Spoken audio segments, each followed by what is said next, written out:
Hola, buenas tardes. Hoy, 16 de diciembre, ya tarde, con un poco de problema con la luz, pero pues decidí no dejar terminar este día sin grabar algo. Y me viene a la cabeza una de las palabras que más me gustan. Me gusta por el sonido y sobre todo me gusta por el significado y por las resonancias que tiene este significado, que seguramente podré platicarles. Es la palabra estigmatización. ¿Qué significa la palabra estigmatización y por qué me gusta más allá de que me parece muy eufónica? Es decir, suena bonito. Bueno, fónico, sonido.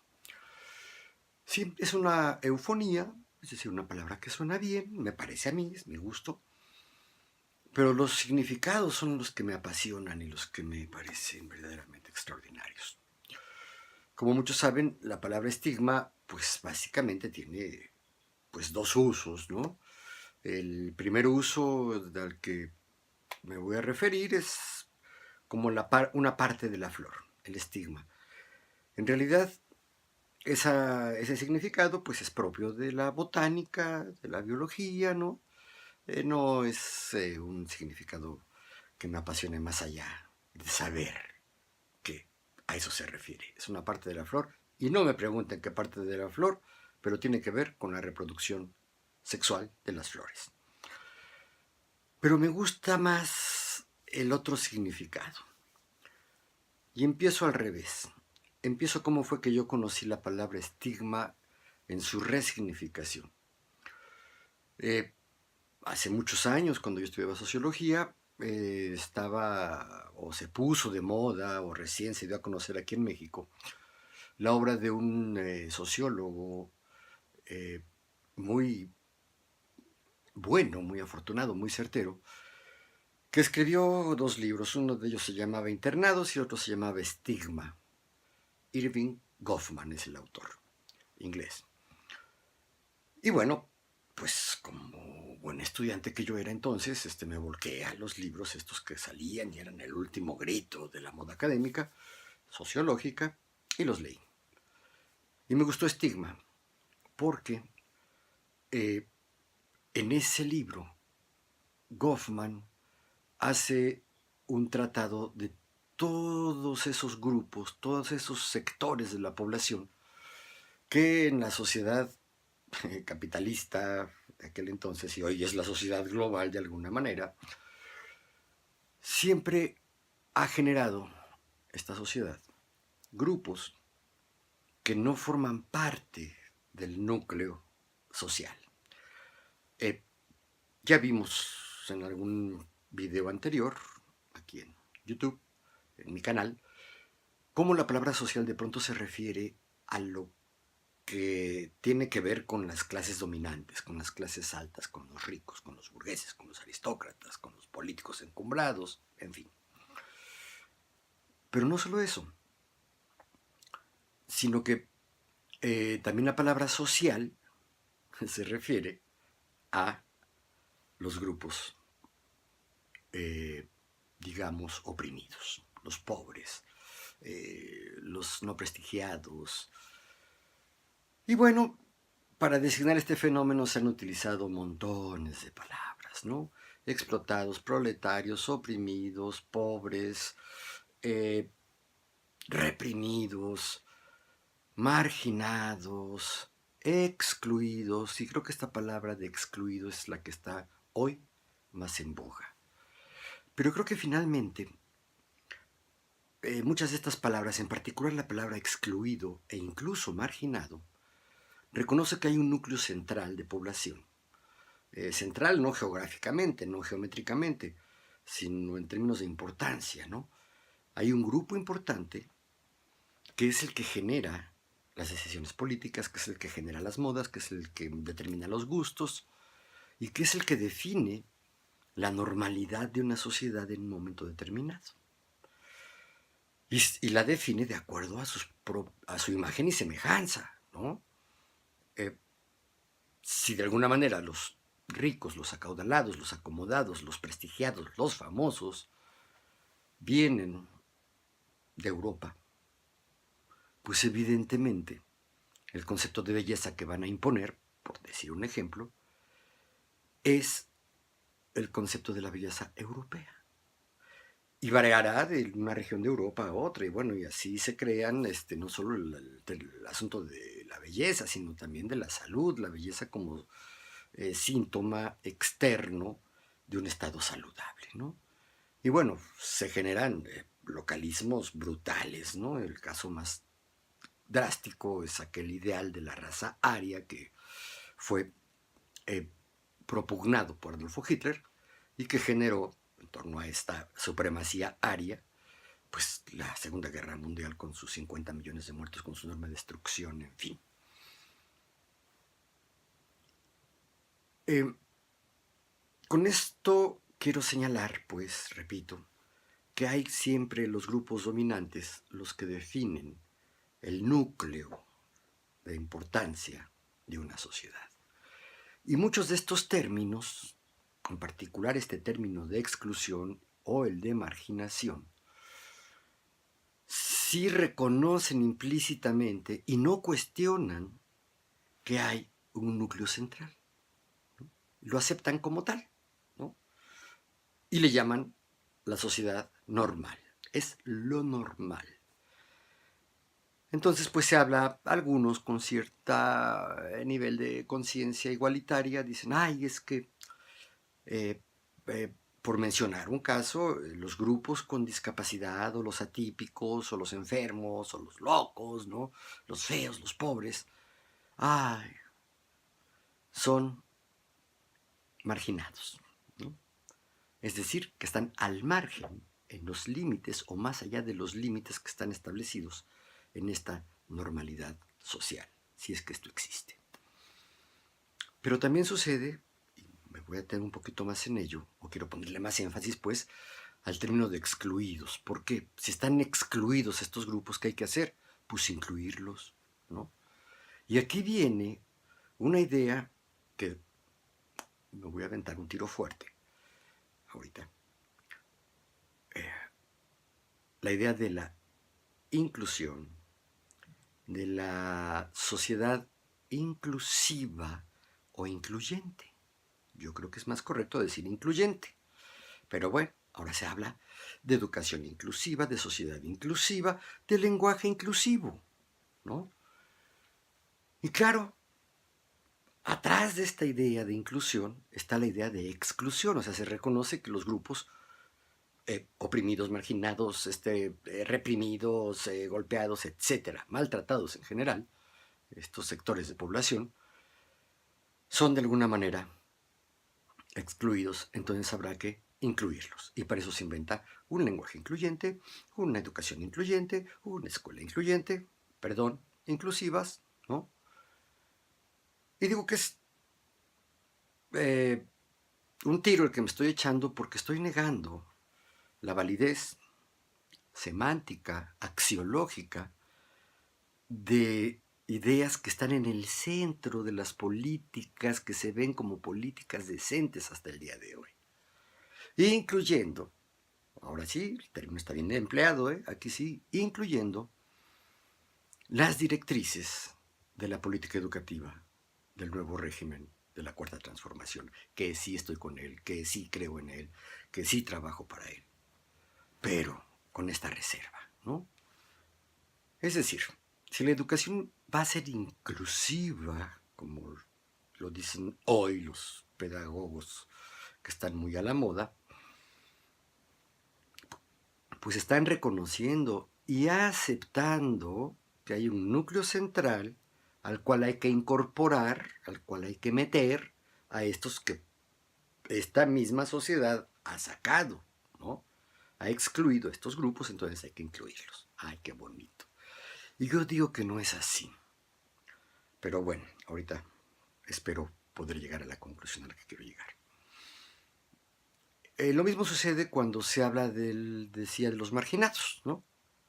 La teoría de la marginación social desde los 60 se empezó a ser criticada en este mismo sentido, o sea, si la estructura social, si la forma de relacionarse unos grupos con otros está sustentada en ciertos valores, ¿no? Que son valores sí discriminatorios, sí que dan cabida al maltrato, sí dan cabida a la opresión. Bueno, si este es el sistema que genera la marginación, ¿por qué suponemos que haciendo que esto se brinque en el margen y se pasen de este lado, las cosas van a cambiar? ¿No? A mí me parece que no es así. No solo me parece a mí. La teoría de la marginación social, pues igual, o sea, no derivó en una eliminación de esta marginación, ¿no? Como está sucediendo ya, porque ya la idea de la sociedad inclusiva o de la eh, escuela o de la educación inclusiva o del lenguaje inclusivo, pues la verdad es que no ha amainado para nada las realidades opresivas de explotación, de maltrato que hay de los dominantes hacia los dominados. No ha acabado, ni siquiera ha atenuado esta dominación. Parece ser que al contrario, pero bueno, habrá que hacer los estudios necesarios, yo no los voy a hacer, que los hagan quienes se especialicen en ellos. ¿Y esto qué tiene que ver con el término estigmatización? Bueno, Goffman propone el concepto de estigmatización, un nuevo concepto de estigmatización, como la clave para entender y luchar contra esta opresión, contra esta explotación, contra este maltrato, contra esta desigualdad. Una desigualdad oprobiosa, porque hay desigualdades que son verdaderamente valiosas y que habrá que conservar. Por poner un ejemplo, la desigualdad, ¿no?, como sexo entre hombres y mujeres. Si esa desigualdad no existe, ya no hubo reproducción, ¿sí? Como sexo, en términos sexuales, ¿no? Qué bueno que somos diferentes, ya a nivel social y cultural la cosa cambia, ¿no? Pero bueno.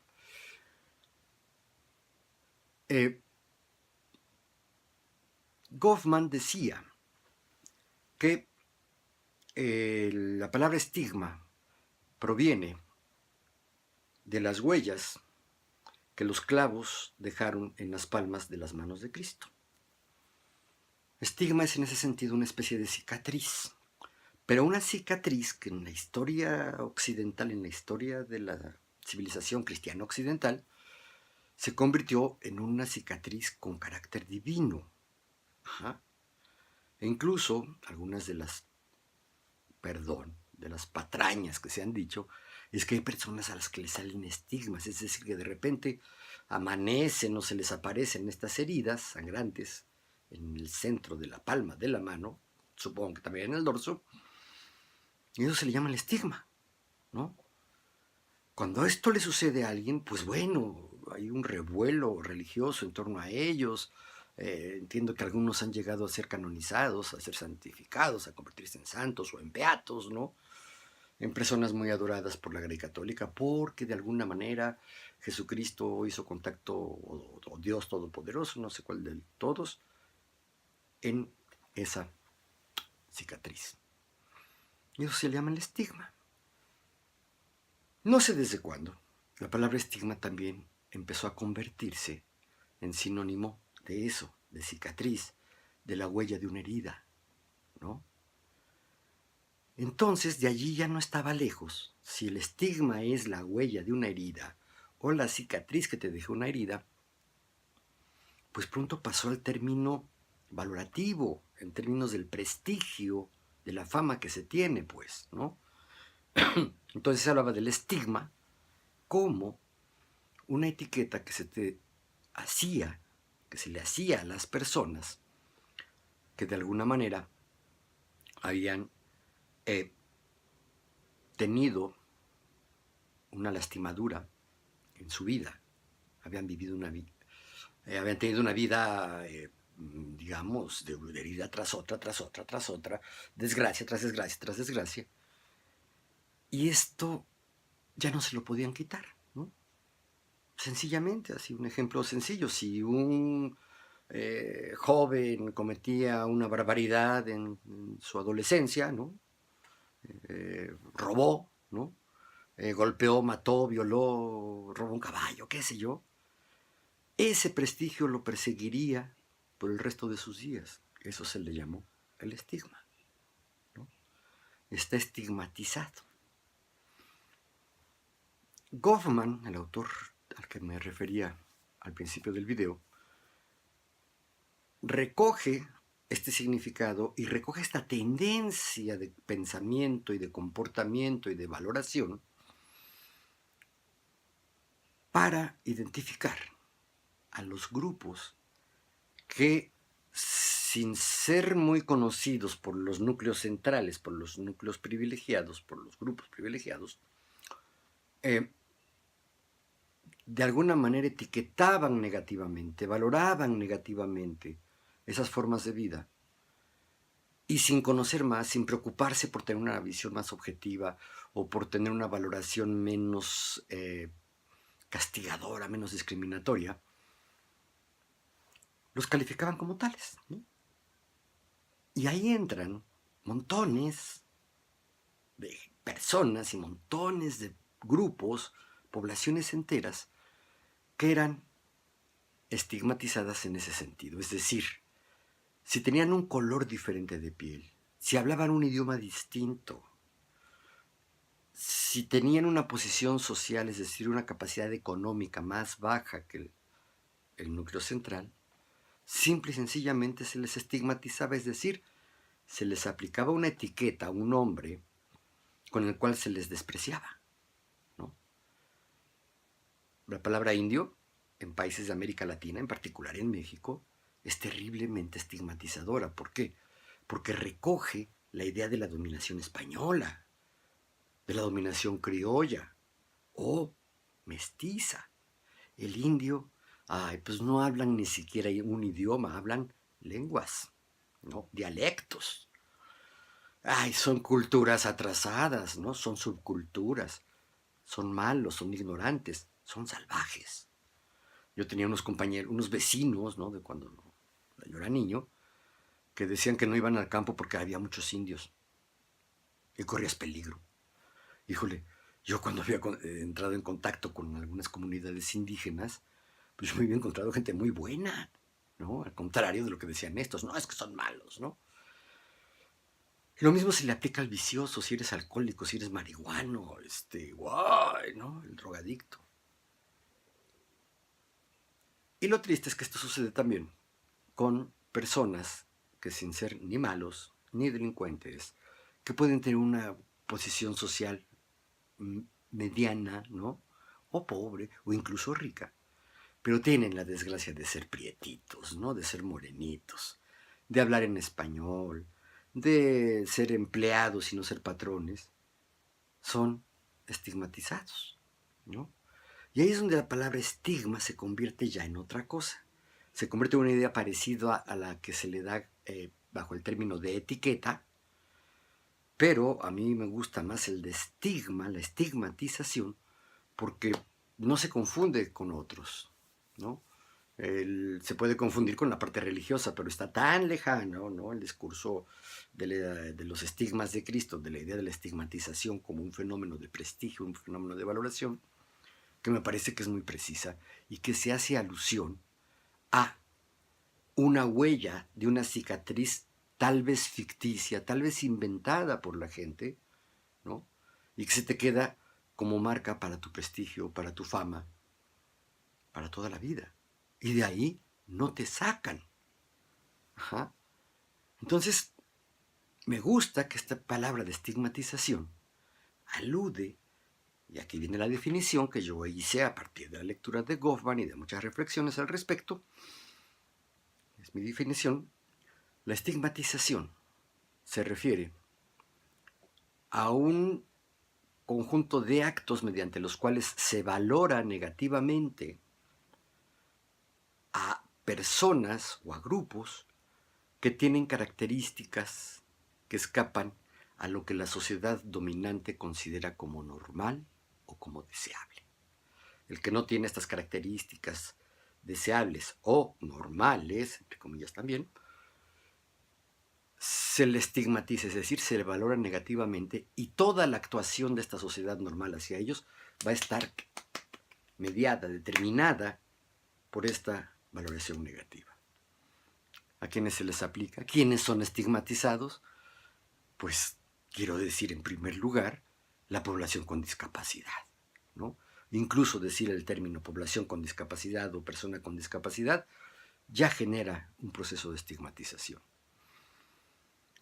Si decimos ciego, sordo, cojo, paralítico, tullido, manco, estamos estigmatizando a la gente.